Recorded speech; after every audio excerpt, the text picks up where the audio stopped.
หมอยซุงค่ะหมอยซุงพี่ๆน้องๆพบปันแห้งค่ะใส่หมอหอมกุ๊กก๊อกค่ะมื้อนี้ก็เป็นวันที่30เดือนธันวาคมที่3ปี2025ในตอนรายการเฮาค่ะตอนนี้ที่ว่าเอาพี่ๆน้องๆเฮาค่ะมารับถมด้วยข่าวง้าวเกี่ยวกับเลยลองตับซึกหว่าตับซึกเมืองลาวตับซึกเก่าก้างเปิ้นเผาจอยเทียมก้นทุบเพ่แผ่นดินไหวเมืองคมตุ๋มในนั้นค่ะเกี่ยวกับไปลองแผ่นดินไหวในเมืองคมตุ่มหลายที่หลายต่างเมื่อวันที่28เดือนธันวาคมที่3ปี2025นั่นสิ มีรองลู่เสียงบาดเจ็บและมีรองลู่ซุ่มตั้งนำตั้งหลายนั่นเสียวและดับศึกเจ้าคือในเมืองใดเมืองหนังดับศึกว่าดับศึกเมืองลาแหลดับศึกเก่ากลางปืนพาวกว่าหั้งไผหั้งมันว่าเดจอยเทียมก้นทบเพว่าหนังไหน ดับซึกว่า USA เปิ้นพาว่าเดจ้อยเทียมปันก้นทบเพแผ่นดินไหวตาสร้างเงินล้านคอมมันได้2เฮงล้านเลยค่ะเนาะปอเสียนมันก็2เสียนคอมมันได้20,000กียบว่าไหนค่ะในลิงก์นั้นเตรียมป้าว่าเมื่อคมตัวเมียมาย่ำพ่องตัวเหลียวในตึกแลคำตามปฏิคาดในเมืองซ้ำไหลมาทบเพสภาวะแผ่นดินไหวเที่ยงอยู่ที่ก้นเมืองได้นาลินก็ไหลเสียหลายมองใจจ้อมโพทบเพ จ้อมหนังปองเป็นไรนั่นเด็กคัดใจเสียวแลจอยเทียมก้นทบเพแผ่นดินไหวกว่าว่าหนังไหนห้องการฝ่ายอยู่ลีเว้งลาเซียวตับซึกเกากลาง MNDA นาลินคึกต้อนหมายหนึ่งในกอเตรียมบอกว่าก้นเป็นจื้ออันไรมาเจ็บย้อนแผ่นดินไหวนั่นป้อมายศยาดีคงยาลาเซียวป้อว่าในจึงอำโลเสียงเงินต้องสีเตยาปันละหลายตาเตกว่าจอยในปื้นตีแผ่นดินไหวนั่นในก็ไหลหางเฮียนไหวเอ็นเฮียงก้นฝ่ายป้าอยู่หลีฝ่ายจอยเปิงก้นอีกตั้งยาแลก้าต่างก้นเป็นไหลเจ้าในนะคะตั้งฝ่ายตับซึกเมืองล่า NDAA ESS ในก็ออกข้อเปิ้นเผาในวันที่29เดือนธันวาคมปี2025นั่นว่าอยู่ดีพี่น้องกูเจ้าคือในนาเหลนคึกตอนหมาย4เมืองใต้ปอดออกเส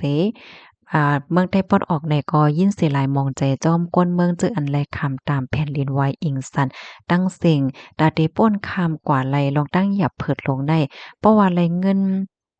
เพราะว่าไรยินข่าวแผ่นดินไหวเนี่ยก็หนังฮือเดจอยรายการหนังปองเป็นไรนั่นไลหางเฮียนขึงปองเงินตั้งหลู่เคืองโคกำเทียมตาเดส่งจู้ถึงก้นโทเพเขาให้ถึงดีซอนเจอว่าเอาแม่ตาเอหลูเนอกันพร้อมเสียงเป้งปากจอยเทียมกันกว่าเพราะว่าในจึงตักเดไลคามป่น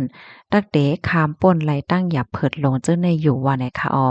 ในเมืองล่าในเปิดไว้อองตีหับเงินหลวขามหลายตีเหมือนจังหนังตีสิ้นตรงฟางค่ะเนาะข่งป้อยไม่หุ้ง3ตนวานเสียวกาดลงเมืองลาข่งป้อยกัดเย็นฐานะตำว่างการก้าขายในเมืองนำป้านไหนก็เปิดไว้อองหลูขามตีกาดเจียงขางขอแต่ในเนาะโปเคอหวานนำป้านกาดเมืองสอกาดเจียงแย้งเจ้อในเนี่ยค่ะเมืองซือลือเนี่ยก็ฮับดีการลงซือลือกาดหนองคกเจอในว่าหนังในค่ะค่ะเพราะค่ะออกเสียงอ่าเปิงจังหือในยอดน้อมค่ะเนาะจือหวานเว้งในค่ะ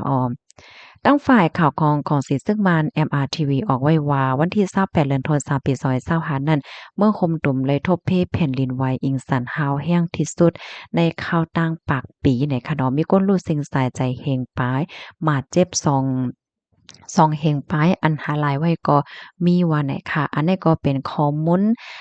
เมื่อวันที่29ที่เปิ้นมาในว่าหนังไหนค่ะข้อมูลอันใดค่ะดอกค่ะในก็เลยปึงเอียวมาดี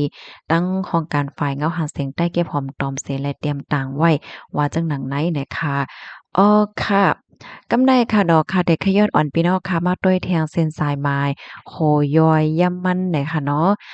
ค่ะในก็ย้อนเพราะว่าพรย้อนแผ่นดินไหวที่ในเมืองโฮมตุ่มเหี่ยวก็ต่อถึงวันที่29นั่นค่ะเนาะก็มีคนรู้เสียงสายใจกว่าใน1แห่งภาย76ก่อเนี่ยค่ะตีเติ้งแจแก้งค่ะเติ้งแจแก้งที่เว้งฉวยโปนั่น2ก่อเติ้งแจแก้งเจเว้งแจแก้ง18ก่อค่ะนะคนดูเสียงสายใจมาเจ็บ3ปากก่อได้ค่ะเติ้งแจแก้งตีจะเว้งจินโกรู้เสียง5ก่อ โดนตี้เมืองใต้ปอดจานค่ะเนาะเจเว้งอ่องป้านนั่น3เกาะที่น้องให้ยาค่ะนะที่เว้งที่เจเว้งยองคอยเนาะ75เกาะเนี่ยค่ะที่เว้งเหลือมันตะเลค่ะลูกเสียงสายใจใน8บาท38เกาะหมาเจ็บ1เหง6บาท70เกาะอันหาอำไปหันก็มีอยู่60ปลายเนี่ยค่ะที่เนปีต่อค่ะก็มีก้นลูกเซ็ง96เกาะหมาเจ็บ17เกาะเนี่ยเนาะติบเติ้งปาเก๋อเจเว้งพิวเนี่ยก็มีก้นลูกเซ็งสายใจ4เกาะเติ้งปาเก๋อเจเว้งตองงูมีก้นลูกเซ็งสายใจ17เกาะเนี่ยค่ะอันนี้ก็เป็นข้อมูลเมื่อวันที่29ตอนไหว้วันเนี่ยค่ะเนาะข้อมูลตอนในค่ะเลยปีมาที่ MIC ศูนย์ข้อมูลแห่งการเก็บหอมตอมเตรียมต่างไว้นะคะค่ะพี่น้องเราค่ะก็เพราะว่าเฮาค่ะมาด้วยเดะเลยว่าเป็นแผ่นดินไหวปอกกำใหญ่ปอกกำหลวงค่ะเนาะที่ในเมืองโฮมตุเมียนมานะคะนะพ้องย่ำมื้อเดียวเนี่ยก็มีเจ้าหน้าที่หลายเมืองค่ะเนาะก็มาถึงที่ในเมืองโฮมตุเมียนมาเสร็จแล้วมาจอยมาเทียมเหย้านะคะเนาะอันที่ค่ะหันอันฮอดมาถึงในแต่ก็มีแขรัสเซียอินเดียสิงคโปร์แล้วก็มีเมืองหลายเที่ยงป้อพี่น้องค่ะหลายฮับโพเที่ยงเนี่ยเพิ่มเที่ยมมาหลายอยู่ค่ะนะอันใดฮอดถึงมายาวค่ะยาวก็เมื่อไกลเนี่ยก็เลยหันตั้งเจ้าหน้าที่ตั้งฝ่ายไทยค่ะเนาะหลวงปอจังเมืองไทยก็มีลงได้ส่งเจ้าหน้าที่เข้าจอยเทียมก้นเมืองโฮมตุเมียนมาเหมือนกันนะคะแล้วก็ได้ยินว่ามาเลเซียจังได๋ก็มาถึงยาวเฮ็ดให้เขา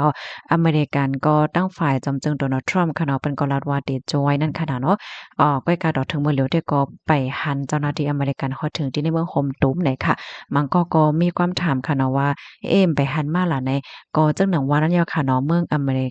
มริกาและเมืองโฮมตุมเนี่ยมันอยู่ห่างไกลกันค่ะเนาะได้เลยว่าเพราะกลางกลางวันที่เมืองอเมริกาเป็นกลางคืนของเมืองโฮมตุมค่ะนะแต่อ่า ตาได้ลูกดีเมืองอเมริกาเสียก็มาฮอดเมืองหมตุ่มได้มันก็ติดใจข้าวย่ำอยู่หมอก20ชั่วโมงปลาย20ชั่วโมงปลายค่ะนะอันนี้ขี่เนอคือมิ้นให้ไหนค่ะเพราะว่ามาถึงเหย้าเนี่ยก็มันกลางคืนกลางวันกลางวันกลางคืนให้ไหนค่ะนะค่ะยุ่มยามว่าดีสุดมันได้เอ่อวัน2วันค่ะเนาะอันเป็นกวนได้มันโหลดไหลเปิ้นฮ้องว่าจั่งให้มืดนำลินหินผาได้เปิ้นติอีกหนึ่งก่อนให้แหน่ป้อมนั้นน่ะมันเตกว้าง มันอันนี้ต่างหากถึงส่วนตัวเขาคือกันเนาะมันจั่งหนังว่าเพราะว่ากลางวันเมืองเฮามันจะเป็นกลางคืนเมืองอเมริกาเนี่ยมันได้เป็นเหมือนหนังว่ากลางวันให้เงานอนกลางคืนทำไคนอนได้เป็นให้ไหนเนาะที่อย่างแรกว่าจั่งใดในตัวอย่างเปิงแต๊กมันแหน่คนที่ออกข้าวตั้งมาอเมริกาก็เหมือนกันค่ะเนาะเพราะว่ากลางวันตั้งในถ้าเป็นกลางคืนเมืองเฮาเนี่ยน่ะเนาะ